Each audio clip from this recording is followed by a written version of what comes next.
आपने देखा होगा जब 22 अप्रैल को पहलगांव में पर्यटकों पर हमला हुआ था, आतंकी हमला हुआ था, समाजवादी पार्टी के नेताओं के बयान किस किस प्रकार के बयान आते हैं, ये पता लगाने में ही कठिनाई होती है कभी कभी कि ये समाजवादी पार्टी के नेता बयान दे रहे हैं या कोई पाकिस्तान का प्रवक्ता बयान दे रहा है। ये पता लगाने में ही कठिनाई हो जा रही है। आपने कल समाजवादी पार्टी के एक पदाधिकारी का मुंबई में दिया गया बयान देखा होगा। इससे पहले कानपुर का एक नौजवान अपने परिवार के साथ गया था पहलगांव, स्वर्गीय शुभम द्विवेदी की निर्मम हत्या कर दी गई। जब पत्रकारों ने समाजवादी पार्टी के अध्यक्ष से पूछा कि आप समाजवादी पार्टी आप वहां क्यों नहीं गए, तो उन्होंने कहा कि हमारी पार्टी का थोड़े था।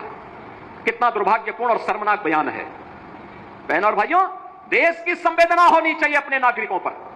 पूरा देश पार्टी लाइन से ऊपर उठ करके एक साथ इस घटना की निंदा कर रहा है और समाजवादी पार्टी के लोग इस प्रकार का दुर्भाग्यपूर्ण बयान देते हैं, इस प्रकार का दुर्भाग्यपूर्ण बयान देते हैं।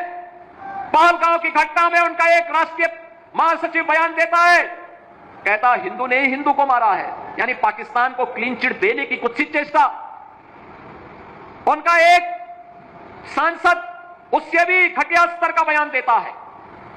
बहनों और भाइयों, जब भी जातिवाद की राजनीति होगी, जब भी विभाजनकारी राजनीति होगी, तो तुष्टीकरण की पराकाष्ठा को पार करते हुए आपकी सुरक्षा के साथ ऐसे ही खिलवाड़ करने का कुत्सित प्रयास करेंगे जैसे वर्तमान में कुछ कांग्रेस के नेता और समाजवादी पार्टी के नेता कर रहे हैं। हमें एक स्वर से निंदा करनी चाहिए। आतंकवाद के खिलाफ देश की लड़ाई प्रधानमंत्री मोदी जी के नेतृत्व में 140 करोड़ के भारत को एक स्वर से लड़ना चाहिए। एक स्वर से प्रधानमंत्री मोदी जी के नेतृत्व में आतंकवाद का नेस्तनाबूद करने के संकल्प के साथ आगे बढ़ना चाहिए।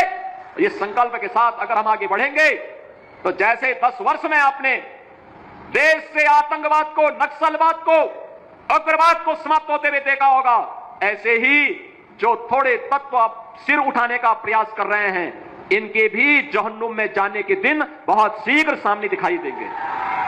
और इसीलिए बहनों और भाइयों, आज हम सब आपके बीच इसी बात को लेकर के आए हैं। आखिर देश के बारे में कुछ तो दायित्व होने चाहिए, एक तो सीमा होनी चाहिए, सार्वजनिक जीवन में एक लक्ष्मण रेखा तो होनी चाहिए।